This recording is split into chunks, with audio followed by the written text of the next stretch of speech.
Hello, fellow English learners. Welcome back to our special feature on U.S. elections. I am Stanley from Zhongzheng Senior High School, and thank you for joining us in our learning session. Today, we're going to talk about Hillary Clinton's concession speech. At the beginning of Hillary Clinton's speech, she started with a congratulation to Donald Trump. She said she congratulated Donald Trump and offered to work with him on behalf of our country. Here, on behalf of means to represent. It is one way that Hillary Clinton showed her humbleness. She always tried to be the representative of people. So she said she is on behalf of people. She is on behalf of the country. And here, Hillary Clinton is the first candidate in the United States to ever say sorry in front of people. What does she feel sorry for? She might feel sorry for the fact that she actually did a good job and she's trying to assure her voters. And Hillary Clinton might feel sorry for the fact that she failed to push the values she shared with her voters and the vision she wanted to share with her voters and with the country. One thing that Hillary Clinton used in her speech is parallel. She likes to use the word and to combine two sentences or two words together to make the sentence sound more rhythmic. She wants to give the sentence a rhythm. For example, she said, "But I feel pride and gratitude for this wonderful campaign." She could have said, "I feel pride. I feel gratitude."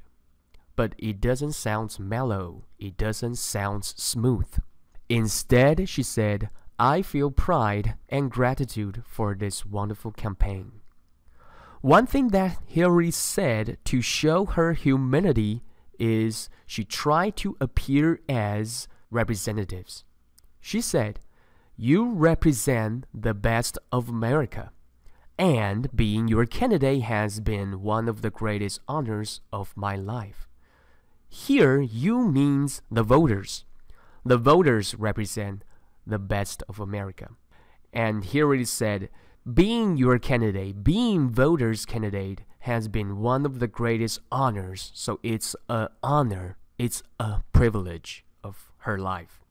She's trying to play humbleness. Another way to show Hillary Clinton's humility is through sympathy. In her speech, she tried to sympathize with the voters by saying, "I know how disappointed you feel, because I feel it too."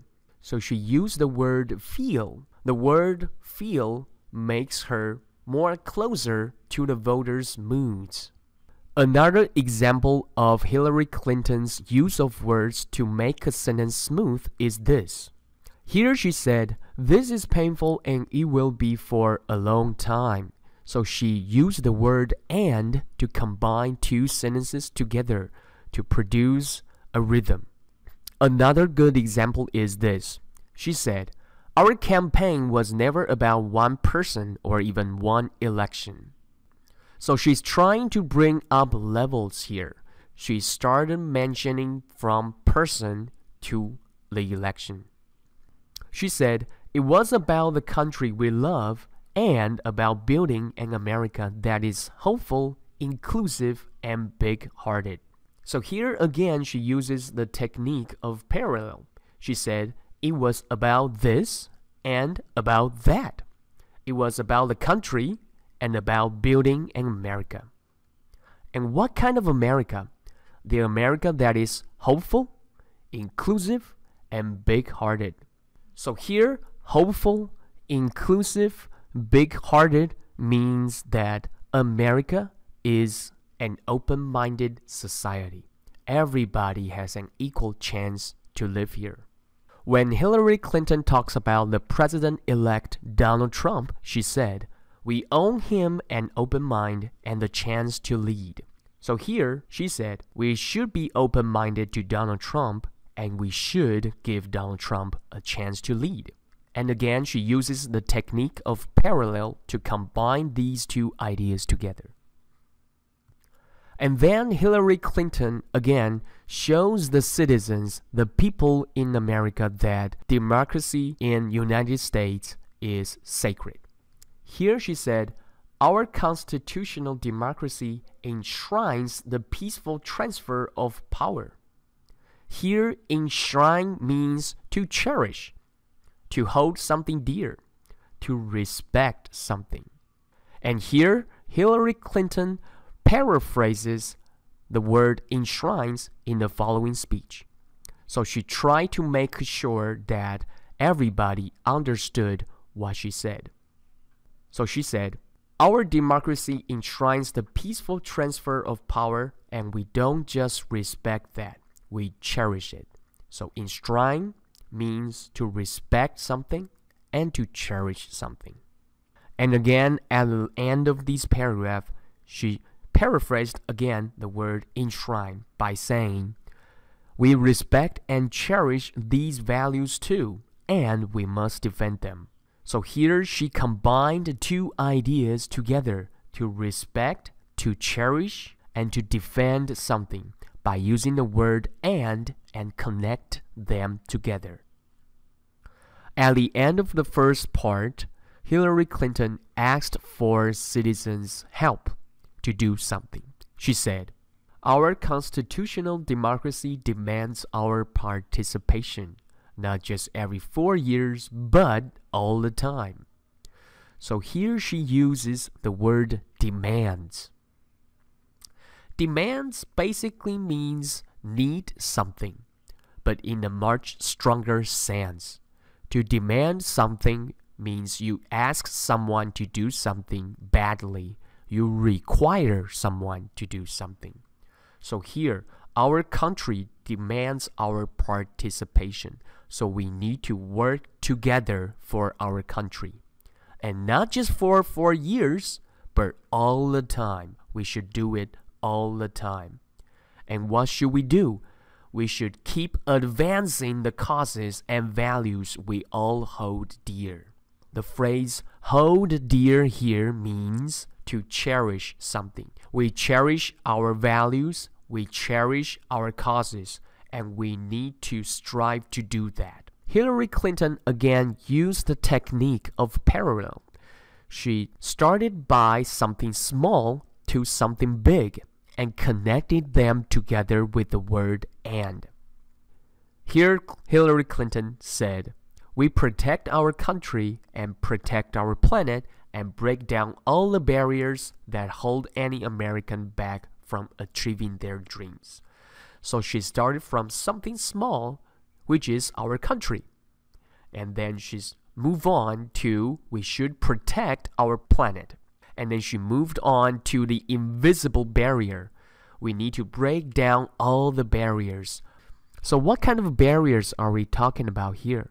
The barrier of race, the barrier of gender, the barrier of religion, the barrier of economic class. And we should break all these things to achieve our dreams. Dream here means the American dream, our final goal, that everything is impossible.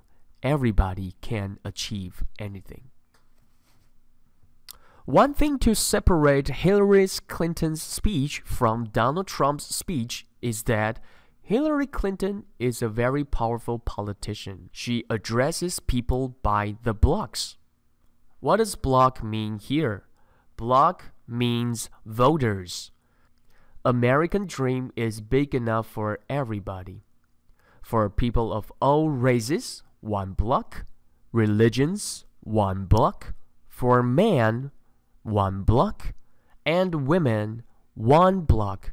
For immigrants, 1 block. For LGBT people, 1 block. And people with disabilities, 1 block. It means they are all potential voters. What does LGBT here mean? LGBT is an acronym. It includes 4 types of people. L means lesbian, G means gay, B means bisexual, and T means transgender people. And here Hillary Clinton said thank you to the President Obama. She said, "We thank you for your leadership that has meant so much to so many Americans and people across the world." So here, on behalf of the people, she thanked the president. After thanking the president, Hillary Clinton moved on to thank the campaign guy, means the workers who helped Hillary Clinton to go through the campaign. She said, "I will always be grateful to the creative, talented, dedicated men and women at our headquarters in Brooklyn and across our country." Here, she said, "I am grateful to somebody." It means I show my gratitude to someone. Hillary Clinton wants to thank people in her headquarters by saying they are creative, talented, and dedicated. The word dedicated means devoted. So these people worked hard for the campaign, and she knew that. So she said, "These people are creative, talented, and dedicated, and I am grateful for that." Again, Hillary Clinton paraphrased the word dedicated. She said, "You poured your hearts into this campaign." The phrase pour into means you put all your efforts, you put all your energy in something. So here she said, these campaign guys, these campaign people tried their best to win this election, and she knew that. She said, "For some of you who are veterans," the word veteran means experienced people. "For some of you who are experienced, it is a campaign after you had done other campaigns." So here she is saying, our headquarters has done a great job, even though we lost election. And then Hillary Clinton directed her thanks to young people. She said, "And to the young people in particular, I hope you will hear this." She wanted the young people to keep fighting, to keep striving for the causes. Here she said, "Many of you are at the beginning of your professional, public, and political careers. You will have successes and setbacks too." And then Hillary Clinton advised what to do for young people. She said, "This loss hurts, but please never stop believing that fighting for what is right is worth it."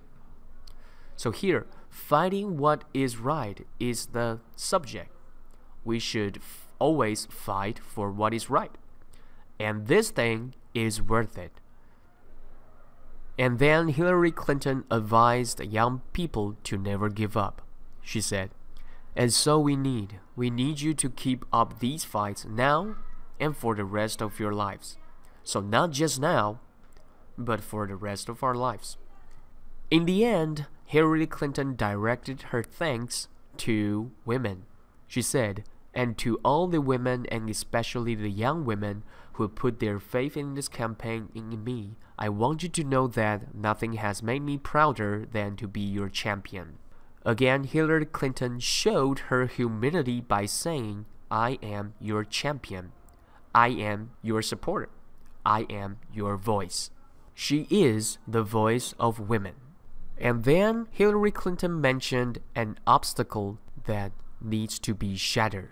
She said, "Now I know we have still not shattered that highest and hardest glass ceiling, but someday someone will, and hopefully sooner than we might think right now." Here, the word shatter means to break something.